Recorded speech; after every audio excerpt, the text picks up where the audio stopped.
to catch up on. So today's format will be more kind of your just kind of shotgun approach.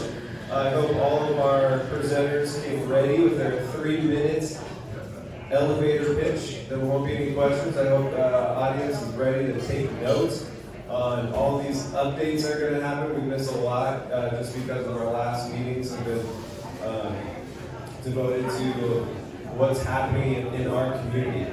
So welcome to December. Welcome to the Spokane Homeless Coalition. For those of you who don't know me, my name is Robert. I'm one of the leadership members here at the coalition. Robert!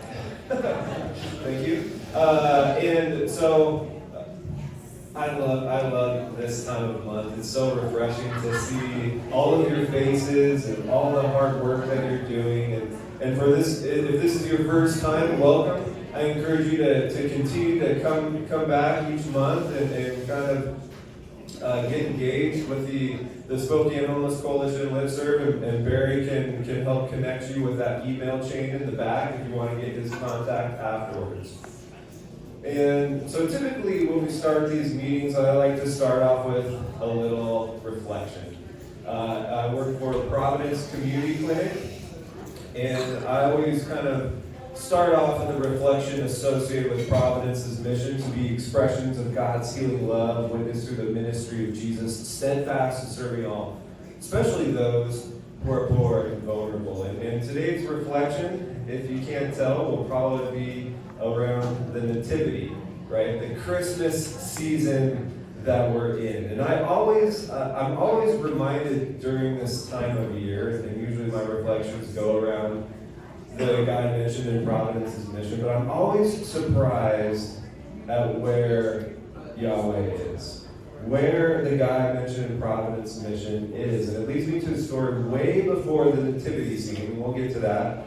But I like how the stage is set all throughout. And specifically in Genesis, there's a story of these two twins, Jacob and Esau. And some of you may or may not be familiar with that story, but Esau, he's the oldest of the twins, and is set to receive two blessings from his father. And Jacob, and he's a hairy guy. He's got hair everywhere, all over his body, and Jacob is not. He's more kind of the status quo, mama's boy, no hair on his body, good cook, and all that. So Jacob deceives his brother Esau into taking those two promised blessings from his father. His father was on his last dying breath, eyesight was fading, and Jacob comes in and deceives his father, puts on, a hairy kind of hair on his arms to pretend he's his brother. And after that, we know Jacob is being manipulative, a thief, a liar, being selfish, maybe a good cook. And he goes on the run after he steals his brother's blessings. Goes on a run, and probably at this moment experiencing shame, guilt, regret, asking himself, who am I? I just stole my father's inheritance. A lot of negative self-talk, probably, like I'm worthless, I'm this, I'm that. A lot of cognitive distortion with that moment.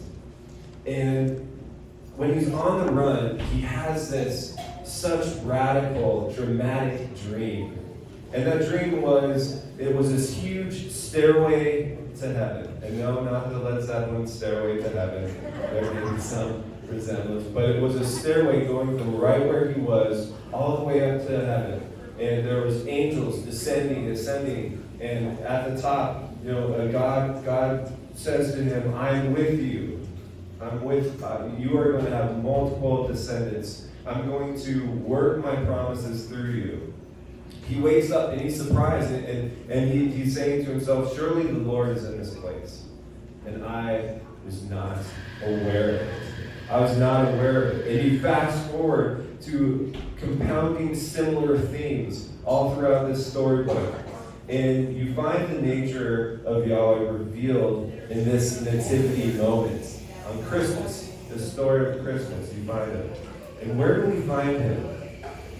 You find him displaced, homeless, in a barn made with smelly animals everywhere. Not a good place you would expect the Holy of Holies to be. You find them wrapped in clothes that are suitable for someone who's about to be buried on their death. As adult years, there's social settings and spaces and places where people probably ask, what are you doing here? What are you doing here? God should only be in holy places. And he reminds us, and then at that time, where sin abounds, grace increases more. And I love that story of the Nativity that sets that stage for this time of year. I don't know, all of your faith backgrounds or if you believe or if you don't believe that story, but I want to thank you for letting me share these reflections with you each month. It really, I'm grateful that everyone keeps coming back despite that, if you like it or not. But I'm so grateful to see all your beautiful faces, and thank you for taking the time to be here. So again, today is a day of just elevator pitches through and through. That's why I'm up here, just kind of relaxing today. I don't get to we just made the order of who's presenting. So I would like to first introduce our first person who's going to come up and probably introduce someone else. Karen, I got the mic up here for you, so come on up. Barry's going to keep the timer going. So sorry if there's a dramatic disruption, but you are up for 3 minutes. Barry, go. Is this on? Yeah. I'll be very quick. Karen Stratton, City Council member. I want to let you all know how much I have appreciated you. As you know, my term ends the end of this year. I remember when this group started a few years back. It has grown. It has grown to a powerhouse, which is fabulous. I want you to know I appreciate the compassion. I appreciate everything I have learned from you. Many of you know that I had a brother who was a homeless vet for a short while, and what my family went through trying to get him services, and that has stayed with me even though he passed a few years ago. But on behalf of my brother and all of those homeless out there needing services and just needing compassionate care, thank you, because you really do it every single day. I'm excited for the regional approach conversations that continue to be moving forward. It looks like we're kind of getting closer to where people are feeling comfortable with hopefully a plan soon. But again, thank you. It has been 10 years that I will never forget, and I was so honored to serve the district. I want to introduce Kitty Klitsky, who was I'm thrilled. She's going to do a great job. We've been hanging out a little bit together. I'm going to hand it to Kitty to say hi, and this is the catch now. You all know I tell jokes at every meeting. So I told Kitty the only thing I'm asking of her is that she's got to start telling jokes at every meeting. So I'm going to let her say hello. I'm going to find her a joke, and we're going to end with her first joke and my last joke. She really did. Before she would endorse me, she said that I had to tell jokes. And she's doing really well, except there she goes. She's got a smile when she tells me. It's better when I like to do a deadpan. Okay, so here it is. So, City Council wanted to demolish the local clown museum. They couldn't because it's a hysterical monument. Thank you so much for all that you do. I did want to say, I don't have an email or a phone number yet for City Council, but in the second week of January, if you take volunteers, please contact me. I want to do a shift with every one of you to learn what you do. Thank you so much. Merry Christmas. Thank you very much. Okay, next up, we have Christy to speak about the common good. Christy, are you here? Christy, going once, going twice. Amy Manning. Amy, are you here? Oh, you got a name, Amy. And then if you see your name up here, please have a seat right here in the next person's So Gavin, that'd be you. You have a seat right in that chair. You're gonna be up next. Okay, come on up. I got the mic for you. 3 minutes. Ready and go. Hi everyone, sadly I am not Amy Manning. My name is Michelle Pappas. I work with Amy on Experience Matters. Thank you. I also work as the Spokane Program Manager for FutureWise, and I'm on the Experience Matters leadership team with Amy. We just wanted to give you a little update. We've had some really great successes, and we have some areas where we're still hoping to see some improvement. Our focus for right now, there's the governing board that you can find online that has been posted. We're still pushing for less electeds on the governing board. I personally would like to see more people with lived experience, because my fear is that if we have one person with lived experience on that board, that they will burn out, and I don't want to see any of you amazing leaders getting lost in the shuffle. The other thing that we're focusing on is more of a public process than we've had in the past, so more public engagement. And then we're also looking for more equity in the process, which has been a controversial topic in those Thursday meetings. And then the last thing that I wanted to bring up was that we did have a wonderful meeting with Mayor-elect Lisa Brown, and she is very excited about the work that we're doing and absolutely encouraged us to keep going in the direction that we're going and keep meeting with providers and keep having that open communication, not only with you all, but with her team as well. So I think is that less than 3 minutes? We'll find out when we have 3 minutes, I think. You guys just wait. Okay, thank you very much.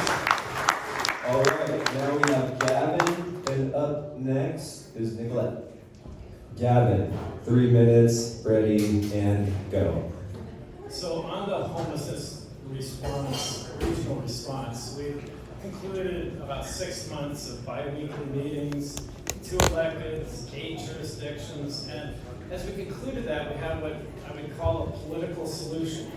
Those elected individuals from 8 jurisdictions came together and they talked about all the details of what our regional approach would look like. We have a public process, a very detailed public process in front of us. One of the significant things that happened was the Continuum of Care Board, which has a very wide breadth and a lot of subject matter expertise, is aligning very much alongside the 20-plus member board with a lot of expertise will help guide this entire initiative. So that's important. And then all I want everybody to keep in mind is how much stronger we are together than apart. So sitting in a room for 6 months with the city council here, the mayor's office here, in the city of Spokane, and over here is the Valley, or maybe Millwood, Liberty Lake, Airway Heights, Cheney, Medical Lake, and keeping all that together and coming up with a proposal that worked for everybody was a lot of compromise. And as we look forward to completing it and working with the new Mayor-elect Brown, we've got to get to a place where we can still all sit together and work together, because it's way more powerful. That's what we've seen from other cities that are succeeding in this. So whatever the solution is, and there'll be changes to it, we just got to keep in mind that we're stronger together than coming apart and having differences pull us apart. Because once you do that, you don't have that power of working together. So that's what I hope we can hold ourselves to as we continue forward. I know Mayor-elect Brown is a detailed person, and she'll have a lot to say about this going forward, and that'll be part of that process too. Thank you. Thank you. Chapter 3 minutes. Nice. Nicolette, come on up. Remember, 3 minutes. I am the queen of 3 minutes, because I used to give city council testimony for 3 minutes or less for years, so I got that down. Well, I love you guys. I'm really glad to see you guys all here. Thank you for the warming welcome you did for Councilwoman Stratton and incoming Councilmember-elect Kuklinski. That's exciting. I want to reiterate a commitment I made to you all, probably about a year ago, about the community engagement of the Regional Homeless Authority. And so some of that's going to look like going out to neighborhood council meetings, some of that's going to look like going to community assembly. But what I want to do is do something similar to what we did previously with the community conversation that I thought was really amazing, really effective, where we turned the mic back to you guys and said, you give us the answers, to what would make it more efficient and better for you guys to do what you do to serve the population that you do. So I am opening the floodgates. My email address is nocheltree@SpokaneCity.org. If you didn't catch that, it's really easy to Google. But I want you to give me suggestions about what you think community engagement should look like going forward as they present the next round of recommendations to the community about the Regional Homeless Authority. And good, bad, ugly, everything in between, just remember that it will be public record because it's going to be good city governance. All right, under 3 minutes. Under 3 minutes. Public record. Don't forget, public record. All right. Kurt, you're on board here. Then we have Kimberly Babb is here. Go ahead and come up here to talk point time count. Okay, go ahead, Kurt. You're up. Yeah. Hi, I'm Kurt. Thanks for inviting me. This is my first time at the Homeless Coalition meeting. I'm just here to talk about our community stakeholder event, which is through the county. We'd like to invite everyone here, so if you get the chance, please come. It's next Tuesday at the Shadle Park Spokane Public Library, and it's 1 to 2:30, and food is provided by Canopy Credit Union. So I brought some flyers and a QR code if you want to RSVP, so feel free to take some if you get the chance, but that's all. Thank you. And real quick, so what will this be about, like, basically? Oh yeah, so this will just inform us on our RFP process for next year. So we're doing a combined RFP process. So please come if you're interested in that. And we're just getting more information to inform that process as well. So yeah. Will there be food? Yes, there will be food. So provided for Canopy Credit Union. Thank you, Kurt. You did great. Okay, now we have Kimberly Babb up, and then we have Fawn after that. So, Kimberly, welcome to the stage. You have the mic and 3 minutes. All right, I'll make this quick. And hold the mic close. There you go. All right, I'll make this quick. Thanks so much, everyone. It's time to start gearing up for the pit count. I just want to say thank you to everyone who volunteered last year. We had 170 volunteers over 5 days, and it really made a difference with the number of people we reached. So this year, our pit date is Monday, January 22nd, and so we will be sending street outreach volunteers for the next 5 days, Tuesday through Saturday. We've got about 98 people signed up so far, so I want to thank everyone who's already signed up. And I know a lot of you signed up in January, so I'll be looking forward to that. I am open to doing some office hours before our training this year to get some more feedback. And so my email address at the city is kbabb@SpokaneCity.org. And so if you're interested in that, please let me know. Other than that, our webpage is updated, and then I've also got some volunteer information here as well. I just want to thank Empire Health Foundation. They're going to be our volunteer headquarters this year. It's going to be really convenient, since we send so many teams out in the downtown area.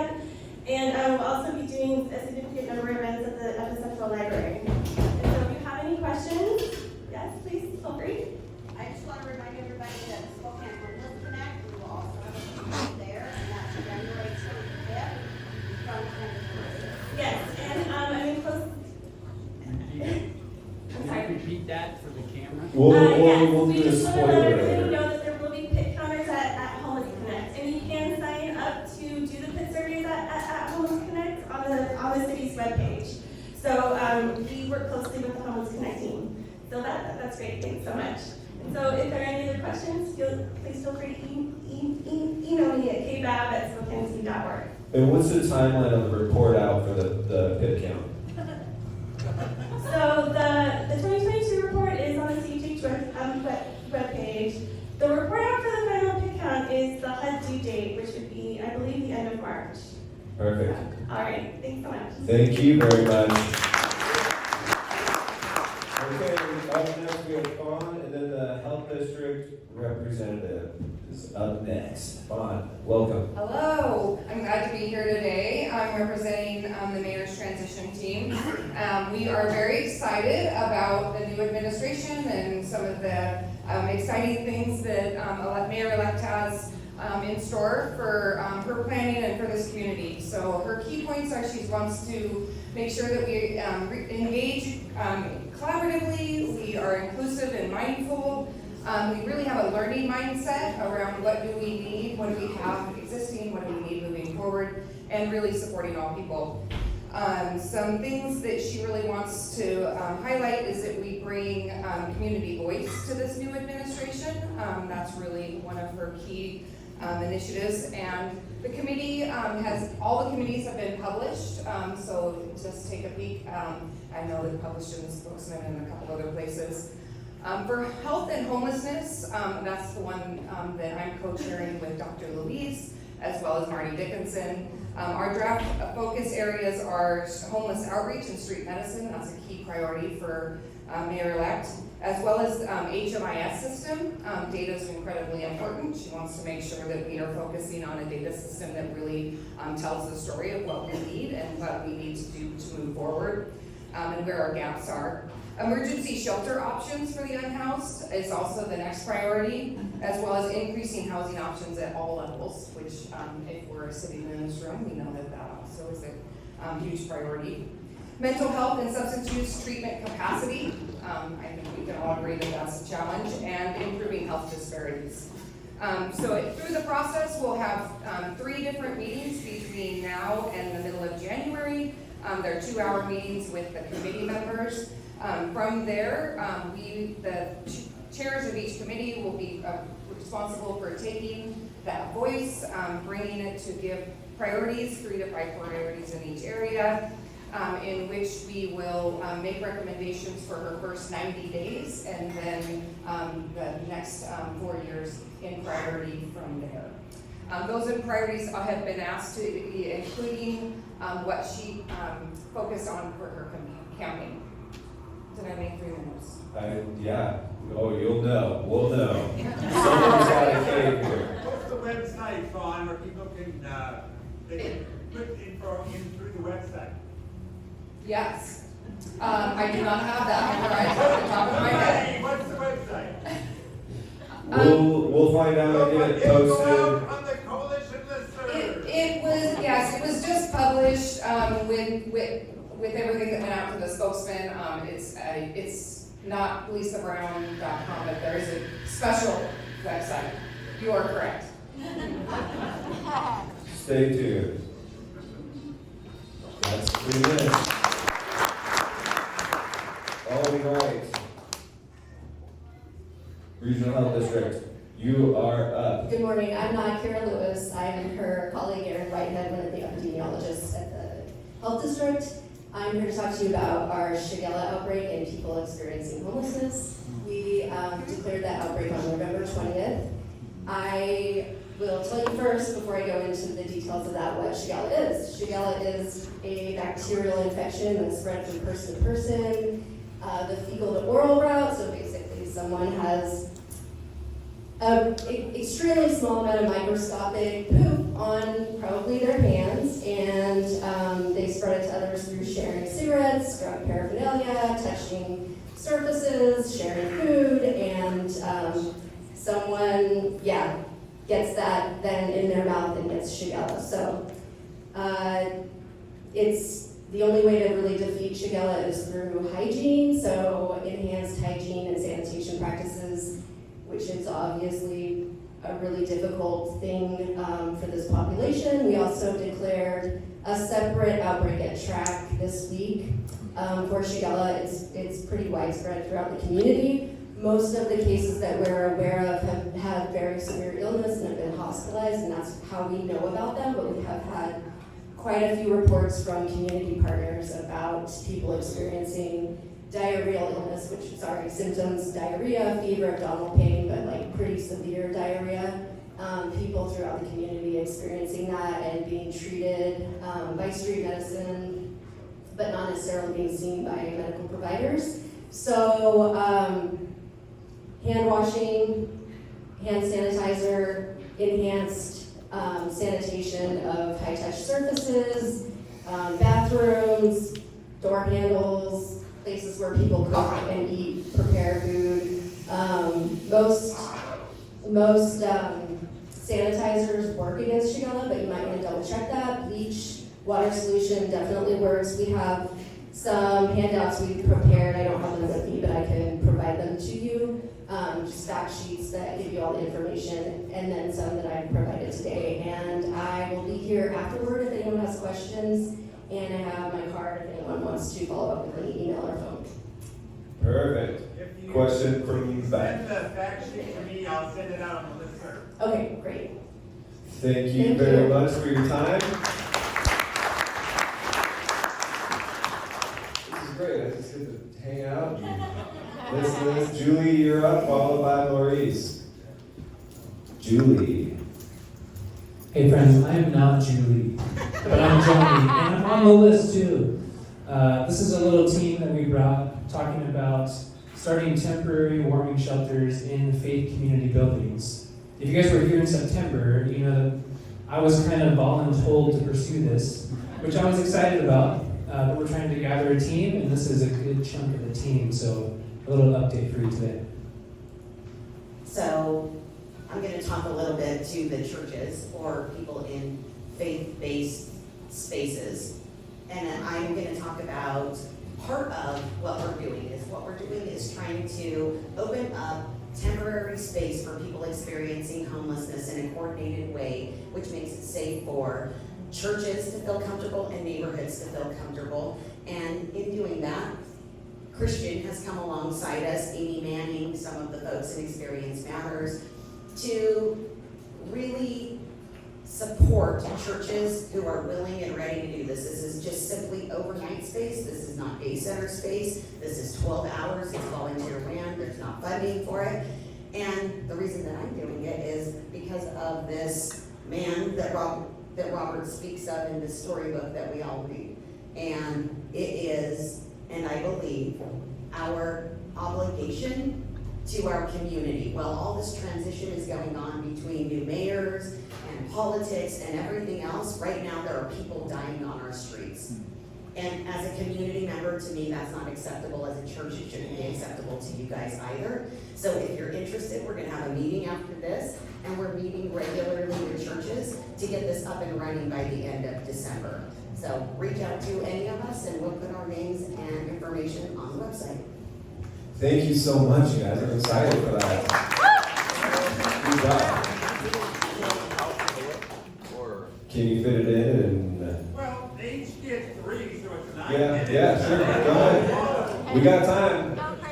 I figure we should give some of the details of how it's going to look at the church, just what we know so far. So if you're talking to any faith communities, you might know what to bring it up. Because that's our number one goal right now is to find faith communities that want to participate. Like that's really the limiting factor. We got everything else. Julie's organization is amazing. They're going to make things work even if they don't get any extra funding like they might hope or all these other things. But so we really need churches to be willing to do this, faith communities, any place that has a building they can open up. But Julie's stepping in, if I'm not saying the right thing, but Jules is going to come in, they're going to provide a staff person for each location. We're looking to have at least 5 locations, 5's a pretty good number, and we definitely don't have that number locked in yet. But yeah, there'll be 1 staff person on site from Jules, and hopefully some volunteers, 1 or 2 also from the community to be there for an overnight shift, something like 8 p.m. to 8 a.m. We're looking to keep it small, maybe like 10 to 12 people at each shelter, and really focusing on a specific community, like maybe couples at one shelter or families at another shelter. And the goal is for maybe the people that get set there to really feel settled, to feel like they have a place they can belong for a few weeks or part of the season, to reduce levels of chaos, to reduce people feeling like they're safe, and also to make it easy on the church. Like this is just a little community that you're taking care of with obviously a lot of help from Jules over a few months. And the goal is that the church wouldn't have to financially, the church that's hosting in theory wouldn't have to financially support this. They just have to be willing, basically, to partner. Yeah. That's it. Thank you. Thank you for the additional information. All right, now we have Maurice Smith. And then up next, Flower. Maurice is definitely going to go over 3 minutes. It's a gift. What can I say? First, I just want to kind of coattail on what was just presented. As a pastor, which I grew up in the institutional church, I have a seminary degree, done all of that. My wife and I stepped away from the organized church about 20 years ago to become a street pastor. and to work among the homeless. Okay. I've done 2 documentaries, and which you'll find on our YouTube channel, which is My Road Leads Home. Go to YouTube, My Road Leads Home, and you'll find our documentary channel. And there are 2 documentaries there. One is Pop-Up Warming Centers, and the other is The Least of These, Communities of Faith Serving the Homeless. I would encourage you to take a look at those. And if you are part of a faith community, I would encourage you to forward those to your pastor, your elders, people involved in your church community. Because I believe as a Christian, as a pastor, as Julie said, we have an obligation to obey Matthew 25:31-46, which says, when you did it to the least of these, you did it to me. And so I'll leave it there and just encourage you to be part of that. If you're part of a faith community, it's time to step up. We don't need anybody else dying on our street because they have no warm place to go. All right, let me pivot. This is the book, A Place to Exist. How many of you are absolutely weary and tired of hearing about Camp Hope? Really? I thought I'd get a lot better response. I was tired of it. It took a huge toll on me personally. I was one of the day managers at Camp Hope for 10 months, and it literally wore me out.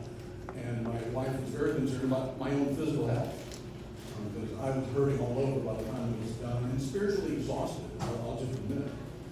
But I also realized that we were in danger, among all of the controversy about Camp Hope, we were in danger of losing the lessons of Camp Hope. I got a knock on our apartment door yesterday. My wife opened the door, and there stood a friend of ours who has been an elected official in the Spokane County area for off and on for 20 years. I'm not going to give out names. I don't want to start a fight. Before the November election, I'd given him a copy of the book. I said, "Here, read this. Tell me what you think." Well, he came back yesterday and said, "Would you sign my book?" I said, "Well, sure."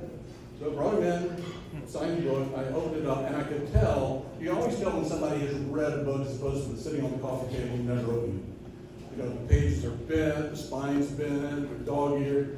He had been through this book. And I said, "Come on, sit down, let's just yak for a little while." So we talked politics for a little while, and people, and elections, and finally he said, "I want you to know, I've learned a lot from your book. I just didn't know all of the things that had gone on leading up to Camp Hope and everything involved in it." When he left, my wife turned to me and says, "See, people are learning things from your book." That made my day, because that's why I wrote it. If we don't know what led up to Camp Hope and caused it, and if we don't know what it took to close Camp Hope, I promise you now, there will be another Camp Hope. There are over, according to CMIS and information I've been given, over 700 unsheltered individuals currently in the CMISs. Well, Camp Hope was 689, so I think that's another Camp Hope. Now, I won't start it and I won't manage it because at tender age of 69, I can't do that anymore. Well, I could, but I'm not going to. But there will be another Camp Hope if we don't learn the lessons. So my encouragement to, and by the way, if we don't learn those lessons, how do you move forward with solutions that are going to work? If you don't know what did work and what did not work, we run the risk of falling into the same rinse and repeat cycle that got us there in the first place. And none of us want to see that. So let me encourage you to support starving authors and get a copy of the book. If you click on that QR code to your smartphone, it'll take you straight to Amazon, and you can either buy the book or put it in your wish list, because I really do wish you would buy it at some point, and give a copy to a friend, maybe an elected, maybe your pastor, people of influence who need to know what they don't know about homelessness. So just let me encourage you. I titled it A Place to Exist. That was not the original title that I had for it. It was something dumb like Camp Hope, you know. But as I thought about it, I thought, you know, the reason Camp Hope existed was because our unsheltered homeless friends did not have a place to exist. And that's why 689 of them showed up, because they were desperately looking for a place where they could exist, even for a short while, without fear of sweeps or arrest or whatever they were going through. And that's why Camp Hope came about. So it's a place to exist. It's on Amazon right now. Like I said, the QR code will take you there. How many people have a copy? I have a copy. Thank you, thank you, thank you. Thank you. My wife, my kids, we all thank you for supporting them. Rising River Media, we do both documentaries and publish books. I've written and published about 10 books, and this is the latest one. And thank you for allowing me to do a commercial. Thank you, Maurice, for your time, for your efforts. Okay, Flower, welcome to the Spokane Homeless Coalition. You have the microphone and the spotlight. Go. Thank you. Hi, I'm Flo Castañeda, Flower. If you can't pronounce it, that's perfectly fine. I'm the new Anchor Community Initiative Coordinator, currently with United Way. The point of the ACI is to come together as a group with the stakeholders in the community and help amplify and center youth voice, youth and young adult homelessness in Spokane. So one of the major key points within the ACI is to make sure that we have a youth action board, also known as the GAB, currently hosted by Better Help Together and previously by Volunteers for America. So now we are in a new transition period where we need to find a new host organization for our GAB in order to be in compliance with the CLC and ACI and YHP and all of those fun fundings that we get with the help of our youth voices. So if anybody is interested in hosting this organization or this group of youth and young adults, please let me know. Pink is also hosting a lot of informationals about what the Youth Action Board is and giving a lot of information on what it's been doing in the last few years since it started in Spokane. That's it. Awesome. Thank you so much. Eric, the guy with cool hair like me. Your 3 minutes begins. Thanks. We go to the same barber. Yes. Very good. Eric Robinson, Housing Homeless Coordinator for the City of Spokane Valley. I'm here in my capacity as one of the members of the group organizing the Homeless Connect event again this year. So as Kimberly Babb mentioned, it'll be the same week as the Pitt Count, and we're coordinating with that. So the Homeless Connect event is January 25th. That's a Thursday, 10 a.m. to 3 p.m. at the Convention Center. It'll look similar to years past with dozens of important vendors and services available in one place. But a couple differences this year that are worth noting is one, for food we'll be doing a brunch instead of spaghetti in the past, so that might be interesting. And there will be metal detectors, which are a requirement of the facility. So there's some increased costs this year, including metal detectors. You know, that we don't have any say in that matter. That's going to just be part of the packages here. Ideally, they're going to be maybe outside at the entrance, so that doesn't have to be done in the building, but please let your clients know that that will be a change. And then just a few updates or points of interest for volunteers, vendors, and sponsors. First, volunteers. We need volunteers to make this event work, whether accounting for the pit or doing the other many things that are needed at that event. So SpokaneConnect.org is the single website for this. I think Maurice set it up, thank you, or part of the team did. If you're looking for Spokane Valley Connect, it will direct you to this. Or Spokane Homeless Connect, it will direct you to this. This is our new one-stop website. So again, that's SpokaneConnect.org. So to volunteer, please go to that website. If you're a vendor, the price goes up for vending tables January 1st from $50 to $75. If you can't afford a vendor fee, talk to us, that won't be an issue. But please hurry up and register if you can. And again, SpokaneConnect.org would be the place to do that. And then finally for sponsors, we've had a number of vendors register that in the past have been sponsors. We know financial situations are different, but if your organization has sponsored in the past or is interested in sponsoring, please do that now. We want to make sure that your organization's logo are on promotional materials in a timely manner so we can advertise that. and we're in need of sponsorships. And just a reminder, the sponsorships don't only go for this Homeless Connect, which is the largest single gathering that I'm aware of in the region, but it also goes for things like the Valley Connect that happens in May, which is more family focused. So you're not just supporting this one event, you're supporting several events for outreach across the community if you do that. And if you want to be a sponsor, I will give you one guess where you can go to look for that. SpokaneConnect.org. Questions? Thank you. Thank you very much, Eric. Okay.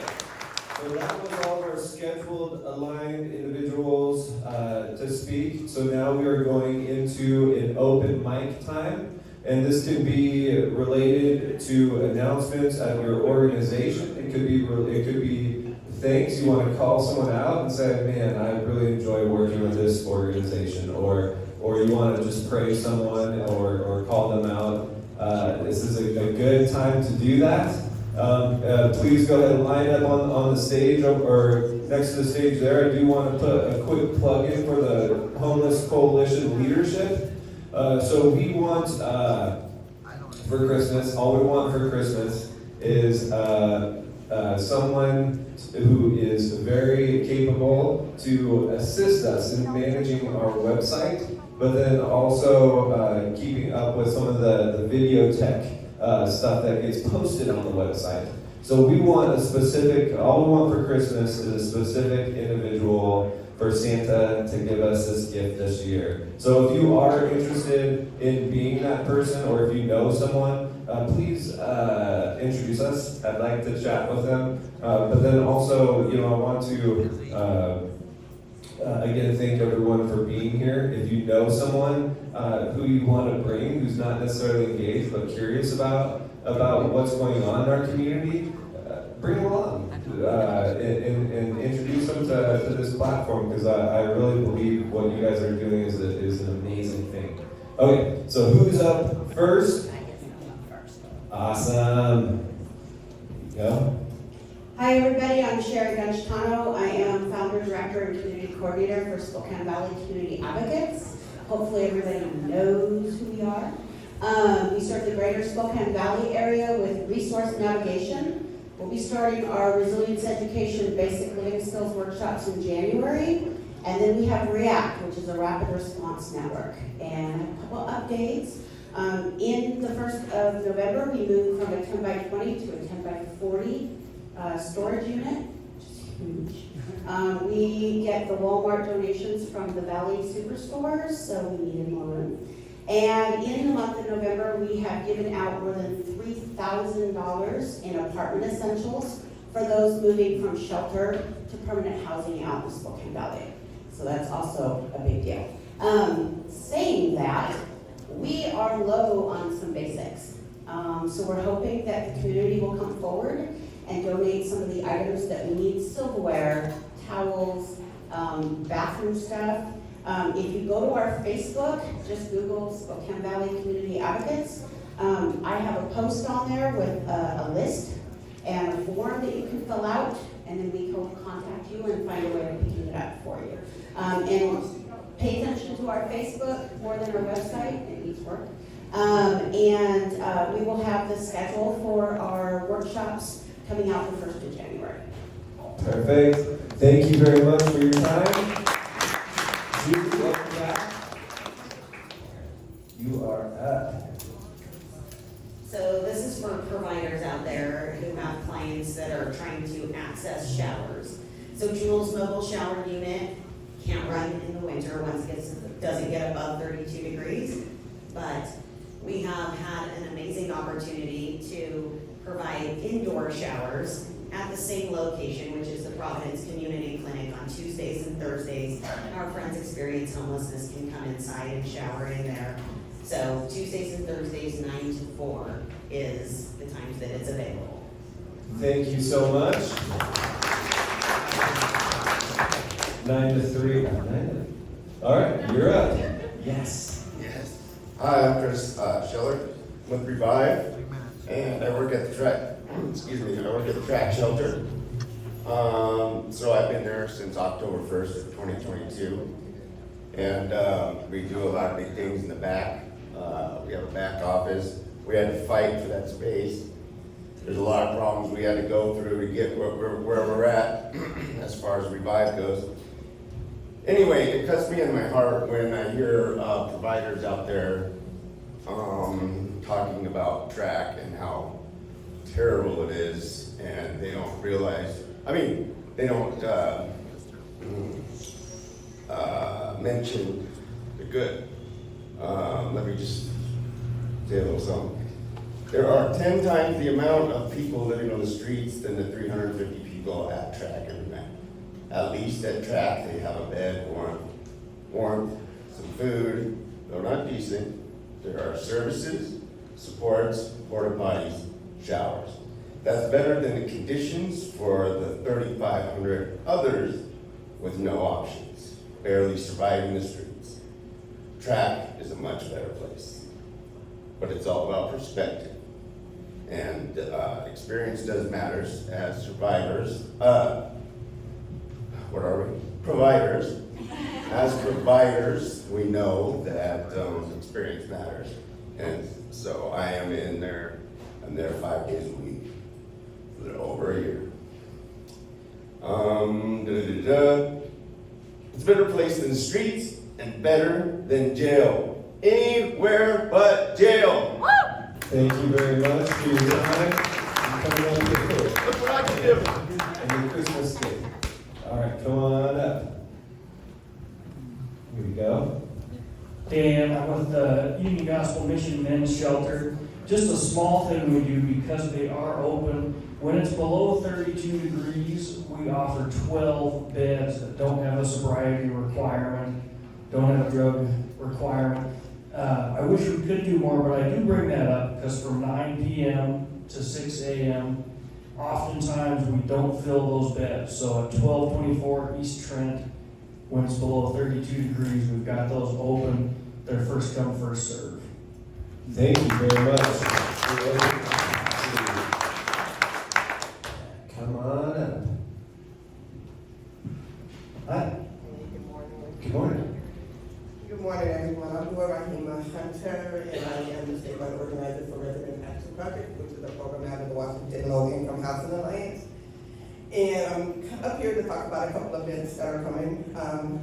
RAP is holding a gathering on the 19th at Carl Maxey Center with Senator Billings and Michelle Thomas, who is our Director of Policy and Advocacy, will be here to talk about our 2024 legislative priorities, and one of the priorities that impacts you frontline workers. So y'all should be there to hear about it and how you can get involved.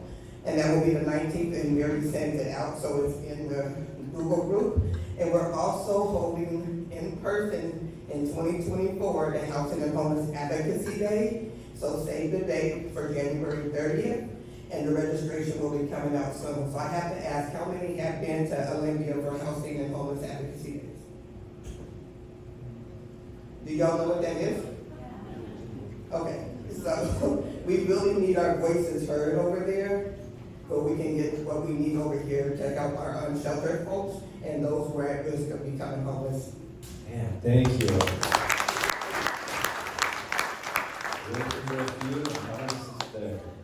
Oh, welcome back up. Forgot to mention, I wanted to say that Blessings Under the Bridge does do their best to help with the food, and I really appreciate them. I didn't mean to talk crap about food, but they do their greatest, and I really appreciate Blessings on the Bridge. They helped me when I was homeless, and that's awesome. Thank you. Coming on up, 2 more. Yeah, go. Hey guys, my name is Cheryl Jacobs. I'm a housing specialist for Revive. I thought this was a good opportunity just to share a resource that I have. I was able to find a landlord in Spokane who is just going crazy buying up units left and right. He has between 40 and 50 available units. He doesn't ask about background as long as they can pay. So either if you have a client that has a voucher or a job, no questions asked. I can help you guys get him housed. I'll be over here if you want my information, and hopefully we can get some people housed. Thank you.